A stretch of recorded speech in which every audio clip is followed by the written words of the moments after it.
Okay, so at this point I'm going to change. That's all that I'm going to talk about for what was going on for Canadians in terms of the battlefront, what soldiers were doing in the war in Europe. If that's something that interests you more, you should choose a topic that interests you and do that for your research essay, or take 20th century history next year. For the rest of the time, I'm going to talk about what was going on for life in Canada during the war on the home front, not the battlefront.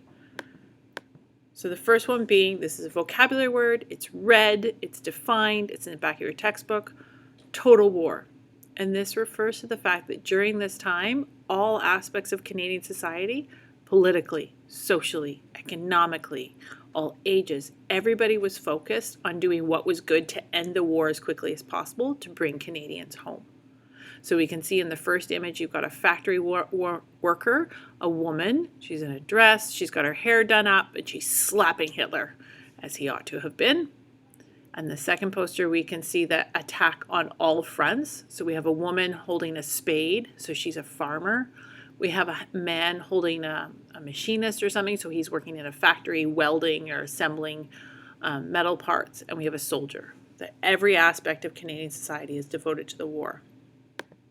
Similarly, we can see this looks like guns, but really it's a factory smokestack, right? They are making the guns, perhaps. Even Britain buys 1 billion pounds of beef, but Canada only produces 29 million pounds. So the farmers have to do better, and that our answer is all out production. So, during the war, there was a special minister in charge of Canada's economy, and he had almost complete powers. He could tell factories how much they would produce, how fast, how long their people could work, who could work, what they got paid, everything. And everything was about trying to get the war over and make sure the Allies win, of course. As a result, huge amounts of new factories, much more even than the 1920s, were created. There's more people working. We're making guns, ships, fighter planes, military vehicles, anything you can think of. We're trying to make it for the war. And that's why the Great Depression ends, because we are getting everybody back to work for the good of the war. So just to give you an idea, this is just military stuff. But this is what we're making in a 5-year period. 16,000 planes, 800,000 military vehicles. Right? If you think of an escort ship, think of that as being the size of a ferry, and we made almost 500 of them in a 5-year period. So huge amounts of production, lots of people, lots of metal work, lots of mining to get the metal, huge amounts. But with so many men enlisting or signing up for military service, that meant we did not have the workers needed. Even 2 years into the war, 1941, we do not have enough workers. So this is a huge law. They passed the National Selective Service Act. This allows women to work in jobs that previously they had not been allowed to work in. So they start recruiting women. This is really important. I'm going to bring this up in our next unit. Women's working contributions makes them valuable socially. It is when women's work is required for the good of the country that they are valued more by those in power. We saw that with World War I, that women working in the factories and also as nurses in the war, but even being wives and mothers of soldiers, meant they were valuable. They got the right to vote. So that's going to be huge in terms of the women's movement. So at first it's only single women, because it's considered demeaning to married men that their wives might be working, because that would imply that the men couldn't provide for them. But eventually there's still not enough women. So married women, mothers are both sought out. They even fund daycare centers so that women could be free to work. And in 1943, there's about 225,000 Canadian women working in factories. So we see here we've got a woman who's making factories making guns. We have a woman making bombs, a woman working on farms.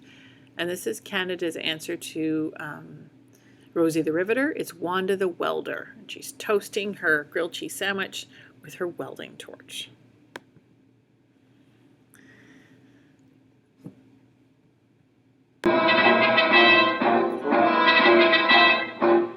story of daycare in Canada begins with the Second World War, when soldiers kissed their wives goodbye and headed off to battle. The women headed off to work. They took jobs in munitions factories and on assembly lines. But in many cases, Rosie the Riveter had kids at home. Who was taking care of them?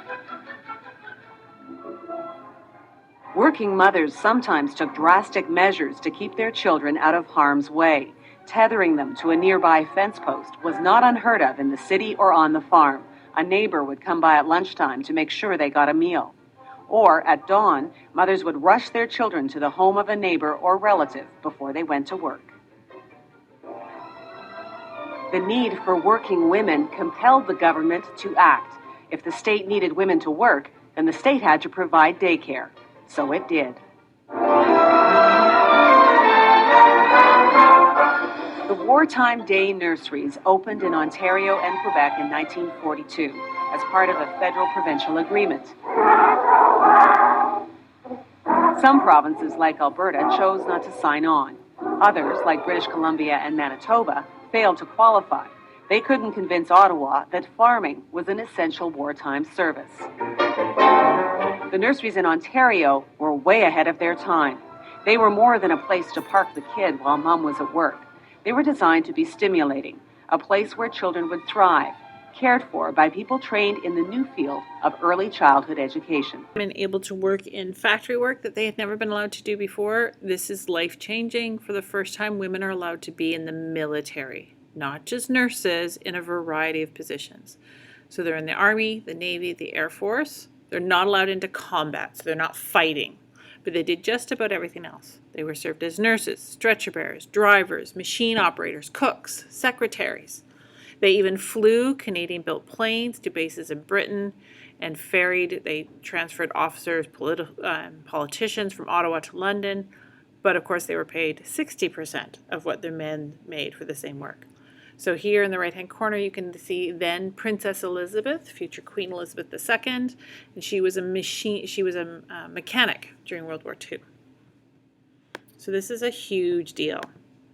Here we can see women in uniform, and they're all standing at attention. You can see the different uniforms that women were wearing, that they are shoulder to shoulder, implying that there are equality there.